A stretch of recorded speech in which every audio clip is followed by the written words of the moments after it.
Hello and welcome to episode 9 of Natasha Explains It All. I am pausing on the series about criminal courts um, for a related topic, but going to be really specific about this call to action. And the action is simple: boycott Hertz. Hashtag boycott Hertz. Hertz is a rental car company, and why do I care? And why am I asking listeners to boycott Hertz?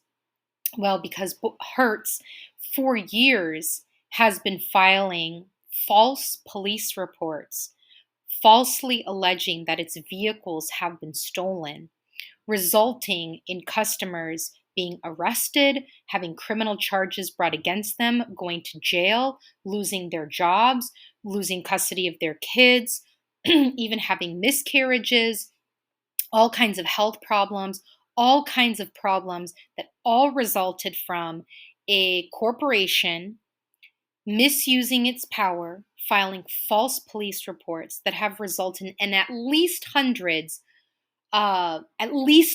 of people being falsely arrested on false allegations of car theft, which in many, many places is a felony.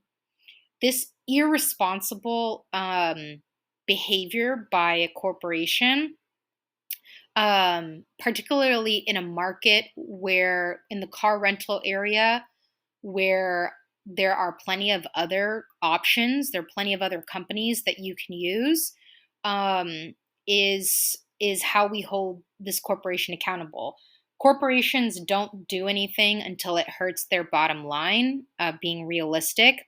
And boycotting Hertz is a way to hurt the bottom line of the company, and to show that the public won't stand for this type of lazy behavior that is destroying lives. And the reason I use the adjective lazy is that the various reports about what happened here was laziness on the part of Hertz, not adequately investigating situations before they filed false police reports. And in many cases, it could have been, excuse me, in many cases, it was an issue of, the renter, the person who rented the vehicle extended the rental and paid for the extension, and yet Hertz didn't update their records, and so they filed a false police report saying that this person had basically kept the vehicle right beyond their rental, which was not true. Or there were instances where the Hertz had reported a vehicle stolen, and yet, again, lazily enough, had re-rented that same vehicle that they had previously reported stolen without updating the records to say that the vehicle is not stolen anymore, since they have it in their possession and are renting it. And so the innocent person who has now rented it, the police have a report that this vehicle has been stolen, and have been arresting people on that basis. I will link some news reports in the show notes so you can do some of your own reading about the various situations that led Hertz to file these false police reports, as well as the horror stories of various people who were among the Hertz customers who were falsely arrested and falsely accused of car theft because of Hertz shoddy business practices. And also, couple of additional things that stand out about this. One of the articles I was reading had an interview with a Hertz employee, and they talked about how, in many instances, they actually knew where the vehicle was because there are GPS monitors on the vehicles. But rather than just call a tow truck to pick up the vehicle, they would just file a police report. And because they claimed, well, towing the vehicle, not only does that cost the company money, but they claim, well, if we did that would delay things, and that would allow the person to potentially, have left already. And so it's just easier to just call the police. And what is so distressing and disturbing about this is that is this private corporation's perspective that it is entitled to use police forces, publicly funded police forces, to enforce its own profits. And that is not limited to this situation. It's not limited to Hertz.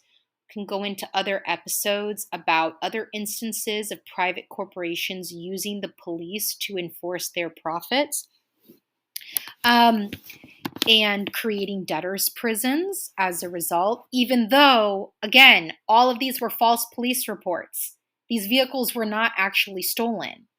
But it speaks to this also fundamental, like the idea that corporations have the type of power to be able to use the police as their business enforcers, as the way to enforce their profits. And so it's not just the corporation, but that the police wouldn't do their own investigation before arresting someone. And it speaks to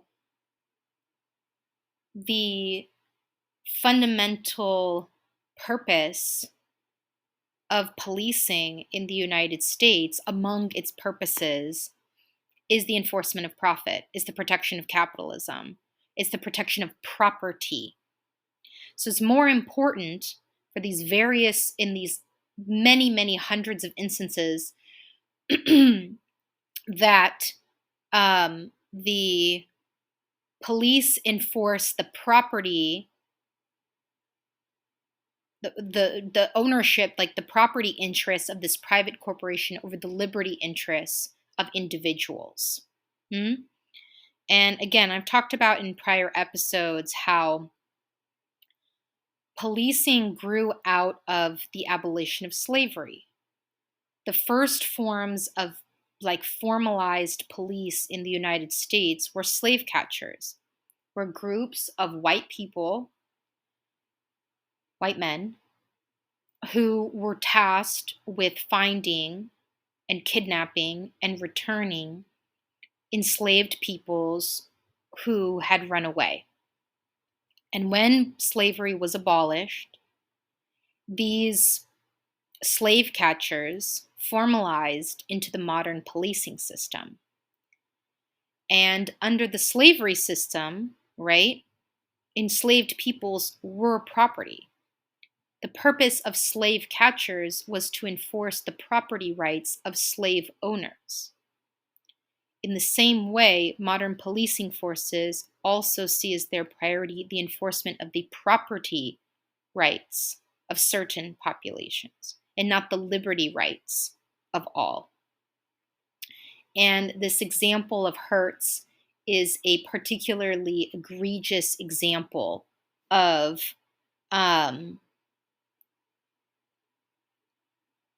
how police protect property over lives, how the police are focused on protecting property over people, and how corporations take advantage of that. And I mean, it's like a symbiotic relationship to enforce that.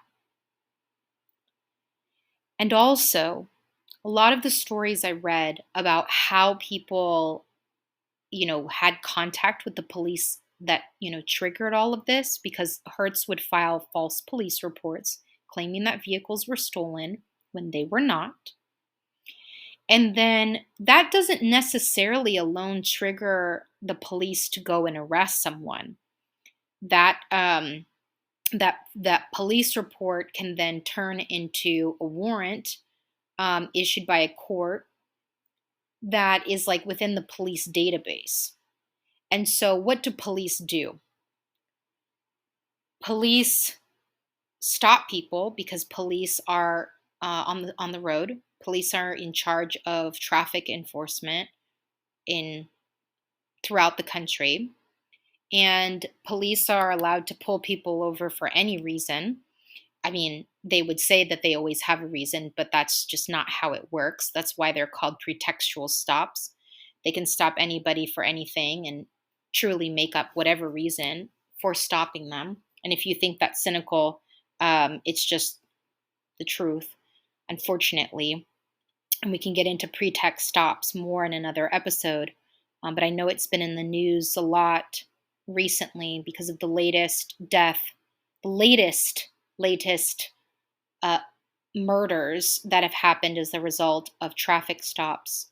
Keenan Anderson in Los Angeles, California, and Tyree Nichols in Memphis, Tennessee, where um, because of a pretextual stop, for whatever the excuse the police officer gives, a busted taillight, or you didn't use your turn signal when you changed lanes, or you weren't wearing your seatbelt properly, or you had something hanging from your rearview mirror, whatever the excuse is, once they stop the person, they will then run the license plate and they will also run your driver's license. And if anything comes up, then they'll use that as the excuse to arrest you. If Again, regardless of what the reason is, right? They can make up a reason to why they stopped you. And you might not actually be charged with whatever it is that they claimed was the reason that they stopped you. But if they find anything else by running the license plate and running your driver's license, then they'll arrest you. And that happened in many of these instances with Hertz, in that the police would conduct a traffic stop, run the license plate, run the driver's license, and find that there was an outstanding warrant for the vehicle, or for the person in the vehicle, claiming that the vehicle was stolen, and the person would be arrested, often at gunpoint. And so imagine the trauma of being arrested at gunpoint and taken to jail over a false police report. You don't even know what's happening because you don't even know what they're claiming, that you stole the vehicle and you know that you didn't. And I started at this beginning of this episode talking about corporate responsibility and how do we hold corporations responsible. Again, it comes back to their bottom line, because corporations will do anything to get out of responsibility. Another example that came up here with Hertz was that, as corporations will often do, they, in some of these cases, sorry, let me rephrase that. Corporations will often try to get people to sign away their rights by offering a little bit of money for your silence. So, in this instance, Hertz, in some cases, offered customers refunds on their rentals in exchange for them basically waiving their right to sue over the false police reports. And so it means that there are probably a lot of people who also suffered the consequences of a false arrest, false police report leading to a false arrest, leading to jail time, leading to a criminal record, and all the collateral consequences that come from that. And so those people don't have their day in court. They don't have the opportunity to sue Hertz, to hold Hertz accountable for the way that Hertz abused them and violated the law. The irony is, filing a false police report is in and of itself a crime, and yet I'm not reading anything about Hertz being held criminally liable for what it's done. Okay? If you, as a regular citizen, file a false police report, you can be arrested and charged with the crime of filing a false police report. We have another example of a corporation escaping accountability, because if someone sees it, please let me know, of Hertz officials being charged with the criminal offense of filing a false police report. It's not happening. There are many, many cases against Hertz because of this abuse. There is a class action case against Hertz, and Hertz had to settle. It doesn't have to settle. Hertz decided to settle a case involving 364 people who they filed false police reports against, claiming false car theft. And that settlement is to the tune of $168 million, which, again, for a corporation, I don't know, that might really just be a drop in the bucket. Because, again, corporations have so many outs. For example, Hertz filed for bankruptcy. The company's not bankrupt. The company still exists. The company is still up and running. But it can use bankruptcy as a way to address financial turbulence, issues like this when it gets sued, as a way to restructure and, get back on track. And so, man, this instance of Hertz just raises, it's such a perfect example of how policing works in the United States. It's such a perfect example of corporate abuse. It's such a perfect example of how profit is protected over people. And, one of the examples, one of the stories of people whose lives were upended because of Hertz's laziness and irresponsibility was the story of a guy who was flying to Mexico with his family on vacation and got detained in the airport because, they were Border Patrol was scanning his passport, and this warrant came up for the state of Georgia that they'd never been to, and he had never rented a vehicle from Hertz. Well, apparently someone had stolen this guy's identity and used it to rent a vehicle in Georgia. And again, neither Hertz nor the police did enough of an investigation to realize that actually this guy, not only did he not steal a Hertz vehicle, he himself is the victim of a crime, i.e. identity theft. And instead, he was the one who ended up having to go to jail and be arrested in front of his family as a result of their laziness, and had to go to jail and is dealing with ongoing health effects from that. There's another story about a woman who actually, her job was being a police liaison, and she worked with community groups and the police to help work on community relations, and she was a community youth advocate, very well known to the police. And as she was leaving one of these sessions, she was helping police mediate a standoff situation. She gets pulled over with her elderly father in the car because of one of these false police reports, even though, again, it was false. She had not stolen this vehicle. She was renting this vehicle and had paid for this vehicle. And she was arrested and she was processed and lost her job as this police liaison as a result. The police couldn't even recognize that this was false and allow her to keep her job. It's just, the abuse is just insane. And one of the suits against Hertz, that is against Hertz for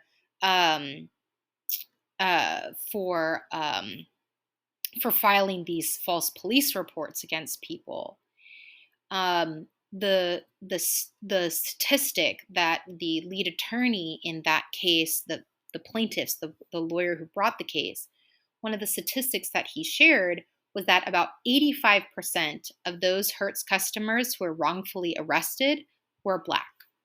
And so again, it's not only Hertz, it's also police. and them and their decision of whether or not to enforce these warrants and what kind of situations may come up in which they enforce the warrants. As I was saying, in the pretextual traffic stop context is a very frequent way that police encounters begin. And then they use that as an opportunity to scan for any warrants. And it might be a situation like this, where a warrant comes up based on a false police report of a car theft, and the person is arrested.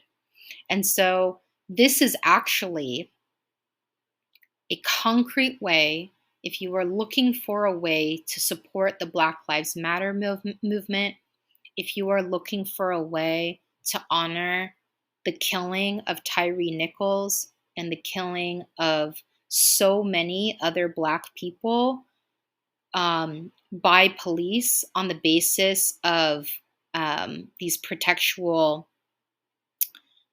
traffic stops, is to stop renting from Hertz, is to boycott Hertz, because Hertz is a corporation that has abused its power to file hundreds, at a minimum, hundreds of false police reports, falsely accusing its customers of stealing cars.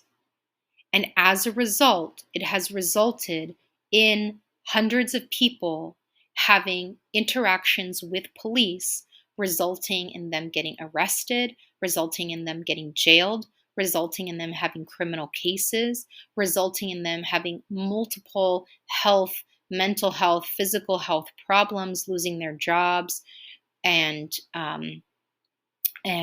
there's even an instance of a woman having a miscarriage in jail stemming from this Hertz false police report.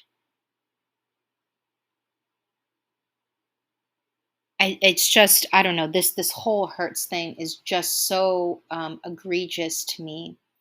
And we can limit the ability of the police to engage in abusive behavior by limiting the ability of corporations to engage in such abusive behavior, by using our power as consumers to not spend our dollars supporting corporations who engage in such horrific business practices.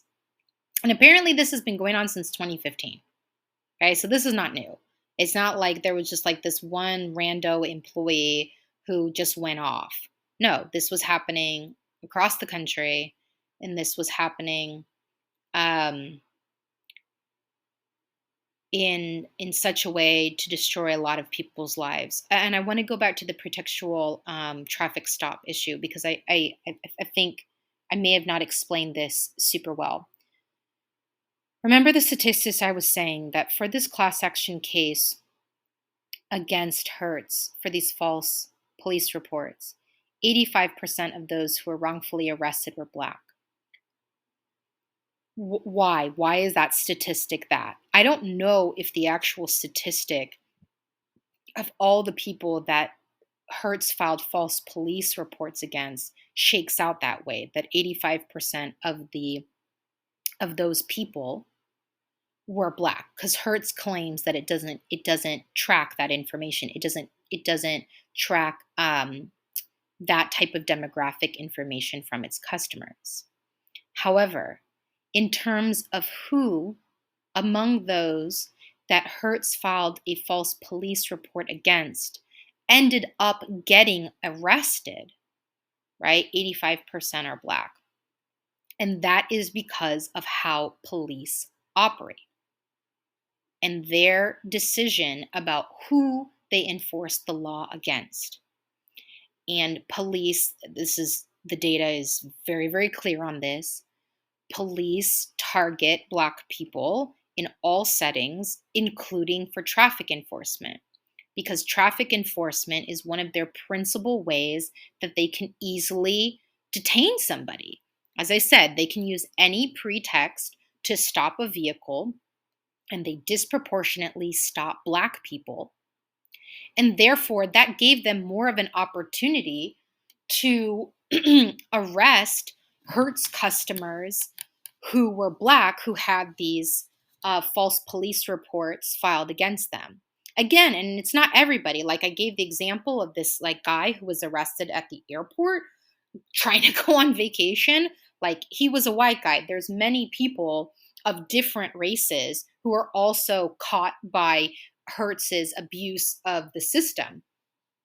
Uh, and again, that doesn't like suddenly make it right.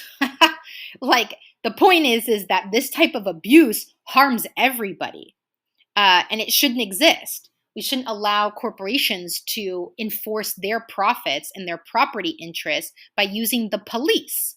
They could do a better job of keeping their records, and they can also use things like adding fees. They could do things like towing vehicles rather than using the police to enforce their profits. Um, but the point I wanted to make about the traffic stops is that the reason one of the reasons why the the actual percentage of people where the false police report translated into an actual arrest was so disproportionately uh, Black Americans. My hypothesis is that contributing to that is the fact of the existence of the police doing traffic enforcement and it being allowed to do pretextual traffic stops, because that is one of the ways that they are able to interact with the public, and they use that as a way to target and profile Black Americans. And so while the actual composition of all of the people who had false police reports filed against them, I don't know what that racial composition is.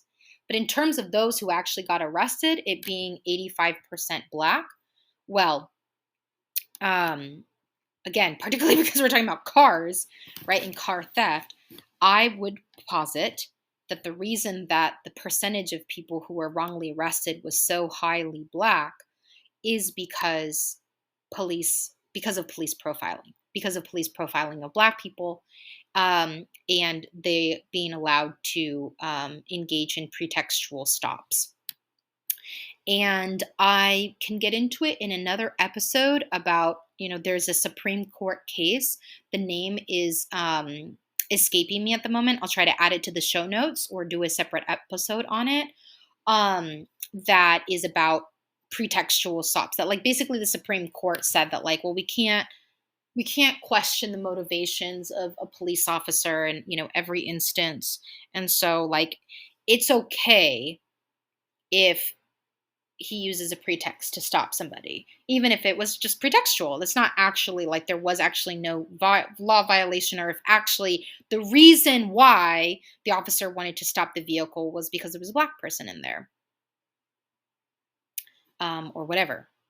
It doesn't have that they're never going to have to explain, like, if a police officer were to pull someone over, like in this instance, and they found a outstanding warrant based on this false police report by Hertz, even if the reason the officer pulled the person over was because the person was Black, like that's not going to stop the case.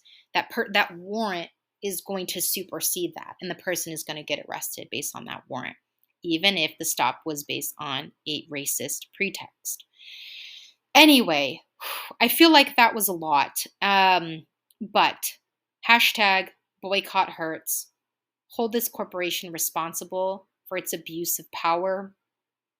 Take this as an opportunity to reflect on the fact that police prioritize property over people and engaged with Hertz over apparently thousands of instances over the years, but there are at least several hundred cases that have now resulted in lawsuits against Hertz.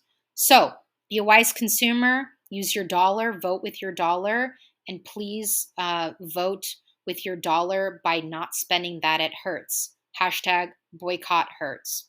Thanks for listening. See you next time.